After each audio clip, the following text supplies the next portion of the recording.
We want justice! Raped, burned, killed. This is what happened to a 12-year-old girl in India. Her name is Sumila Ronghangpi, and this picture shows her body in a kneeling position, burnt by fire, with a can and a matchbox at the side.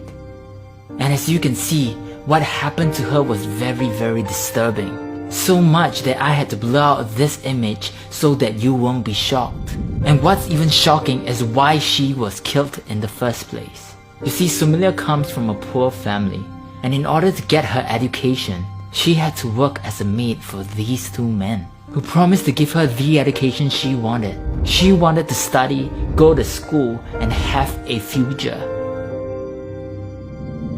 But sadly, this wasn't the case.